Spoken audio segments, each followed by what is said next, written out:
కడలి ఎంత ఎగసి పడినా హద్దు దాటదు నీ ఆజ్ఞ లేక. కలతలన్నీ సమసిపోయే కన్న తండ్రి నిన్ను చేరినాక. కమనీయమైనది నీ దివ్య రూపము, కలనైన మరువను నీ నామ ధ్యానము. కమనీయమైనది నీ దివ్య రూపము, కలనైన మరువను నీ నామ ధ్యానము. నాలో నీవు నీలో నేను, నాలో నీవు నీలో నేను ఉండాలని, నీ అందే పరవశించాలని.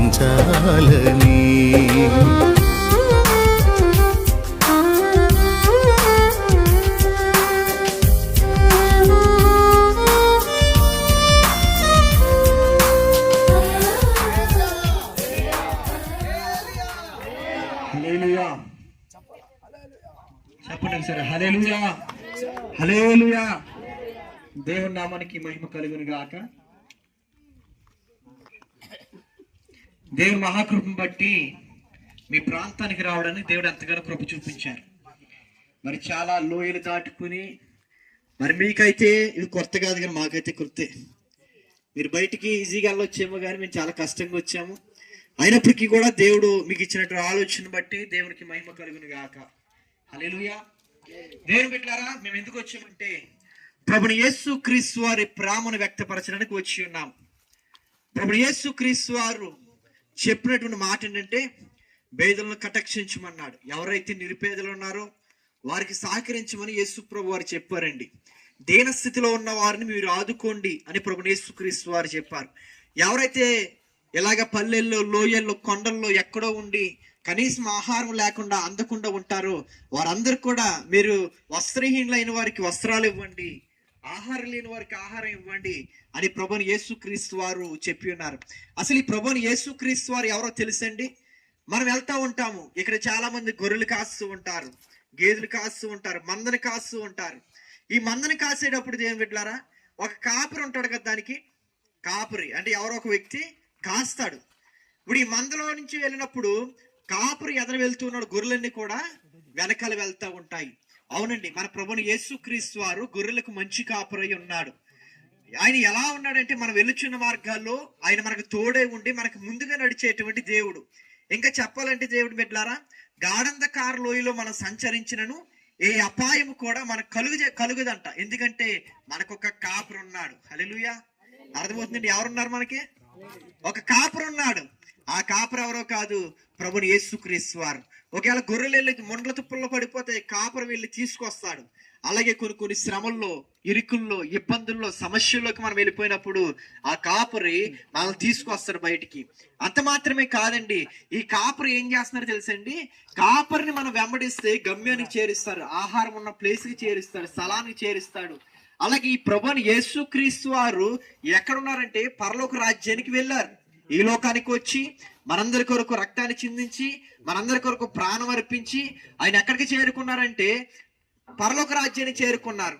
ఇప్పుడు యేసు ప్రభు వారు చెప్పిన మాట ఏమిటంటే, నేనే మార్గమును, నేనే సత్యమును, నేనే జీవమును, నా ద్వారా తప్ప మీరు ఏ రీతి కూడా పరలోకానికి మీరు చేరలేరు అంటున్నారు. ఇప్పుడు ప్రధాన కాపురైన ప్రభుని యేసుక్రీస్తు వారు మనం వెంబడిస్తే ఎక్కడికి వెళ్తాం తెలుసండి? పరలోక రాజ్యానికి వెళ్తాము. హల్లెలూయా. మనం ఈ లోకంలో మరణిస్తాము, కొన్ని దినములే ఈ యొక్క ఆయుష్, కొన్ని దినములు అయిపోయిన తర్వాత ఈ లోకాన్ని విడిచిపెట్టేయాలి, ఈ బిల్డింగ్లు విడిచిపెట్టేయాలి, జీవితాన్ని విడిచిపెట్టేయాలి. కానీ ఈ జీవితాన్ని విడిచిపెట్టేసిన తర్వాత మనకు మరొక లోకం ఉంది, మరొక జీవితం ఉంది. ఆ జీవితాన్ని అనుగ్రహించేవాడే యేసయ్య. ఆయన ఏకైక దేవుడు మనందరి కొరకు వచ్చి రక్తాన్ని చిందించారు. ఆయన నమ్ముకోవడం ద్వారా, ఆయన్ని విశ్వసించడం ద్వారా మనం ఎక్కడికి వెళ్తామంటే నిత్య పరలోకమైనటువంటి స్వర్గానికి చేరతాము. కాబట్టి దేవుడు మిమ్మల్ని దీవిస్తాడు, మిమ్మల్ని ఆశీర్వదిస్తాడు, మిమ్మల్ని స్వర్గానికి చేరుస్తాడు. ఇటువంటి గొప్ప దేవుణ్ణి మీరు నమ్ముకోండి. మేము ఇవన్నీ తీసుకురావడానికి కూడా కారణం అది. ఈ బట్టలు తీసుకురావడానికి, అదే రీతిగా ఈ యొక్క ఆహారం తీసుకురావడానికి, మీకు గోధుమ పిండి తీసుకురావడానికి, మీ కొరకు ఇక దుప్పట్లు తీసుకొచ్చాము. దుప్పట్లు తీసుకురావడానికి ఇవన్నీ మాకు ఎవరు చెప్పారంటే యేసయ్య చెప్పి మమ్మల్ని పంపించారు. సజీవుడైన దేవుడైనటువంటి యేసయ్య మీకు అన్ని కూడా ఇమ్మని మమ్మల్ని పంపించారు. మీరు ఉచితంగా పొందుకున్నారు కాబట్టి ఉచితంగా పంచుడు, ఉచితంగా ఇమ్మన్నారు. ఆయన మాట చెప్పారు కాబట్టి మేము ఎంత దూరం వచ్చాము. మా రాకపాకలను తోడు ఎంతగానో తోడే ఉన్నారు. మిమ్మల్ని కూడా ఆ రీతిగా దేవుడు తోడే ఉండి దీవించును గాక. ఆమేన్. God bless you. దేవుడు మిమ్మల్ని మీ ప్రాంతాన్ని దీవించును గాక. ఆమేన్.